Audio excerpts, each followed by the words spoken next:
Hi all, in this video I'm going to show you guys a comparison of both render catch and render in place in DaVinci Resolve.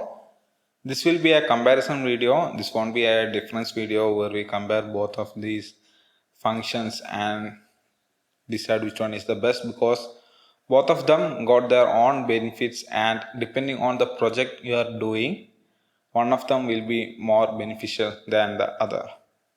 So let's jump into this video. First of all, render in place and render catch is a catching method or catching process in DaVinci Resolve, which will improve DaVinci Resolve's performance.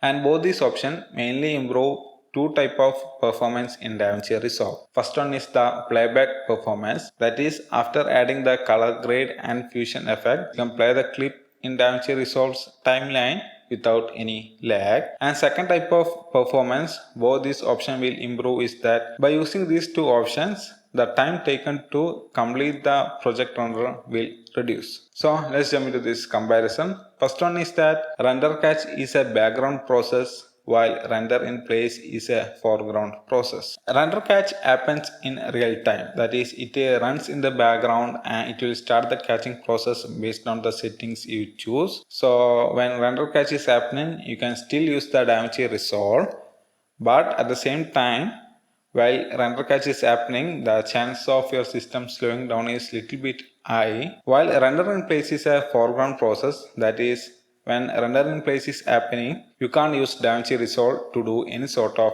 edit. Second difference is that render in place will create a file that you can reuse on your current project or to any other project. While for render catch, you won't get any sort of file. Render catch files are saved as .dvcc files, which cannot be used on any other application. So render catch can only be used on that single project only. Third thing is that as render in place create new file, all the fusion effect and the color grade you apply to the clip will be lost. It is not lost forever, but it is lost on the new clip. So if you want to make a small adjustment on the edit you made, you can't do that. So to do that, you need to decompose the render in place to the original one by right clicking and choosing decompose to original. Then you need to do the edit that you like. Then you need to do a render in place again. But for render catch, you won't face any issues like that, as you are still using the same file. At the same time, this is a good thing, because if the footage is very big footage and the only changes that you make is at a small area, then on render in place you can cut out that area, decompose that area to original and do the changes that you like and do the render in place for that small area only. But for render catch, if you want to make changes to that small area, then you can make changes to the small area, but render catch will render out the entire duration of the clip. So the time taken to complete the render catch will be bigger compared to render in place. And the fourth comparison is that both render in place and render catch uses timeline resolution for the clip. So the output of both render catch and render in place will have the timeline's resolution. So if your output is different from the timeline resolution, you won't enjoy the benefit of both render in place and render catch. In the deliver page, to use render catch, you need to tick use render catch images, while for render in place, you don't need to do any sort of thing like that. It is automatic. And next thing is that the format used by render catch is mainly three format: uncompressed, GoPro Cineform and DNxHR, and it is common for the entire clip in the timeline. But for render in place, you can get lot of different options. It is same as that of the option available in the deliver page, as well as for individual clip you can change the format that you use on those clips. Another thing is that as render catch only provide these uncompressed versions, the file size created by render catch is very huge, while for render in place, as there is lot of format option, so the file size for this render in place will be very less compared to render catch.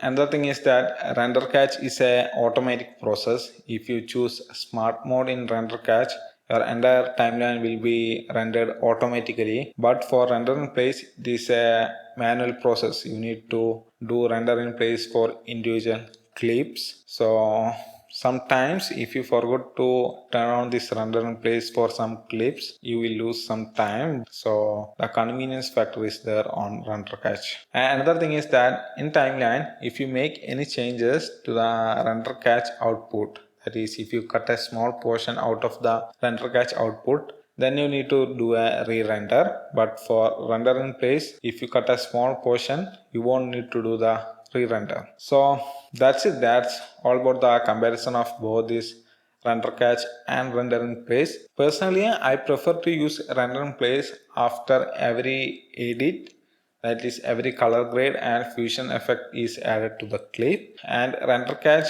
when I need to still make changes to the clip, but I need to get a more smoother playback compared to the choppy playback due to all the effects and grade. So depending on the project, you can use render in catch or render in place. Both these options are very good and can really improve the playback performance and output performance of DaVinci Resolve. So that's all about this video. I hope you guys find this video useful. If you do so, hit the like button and don't forget to subscribe.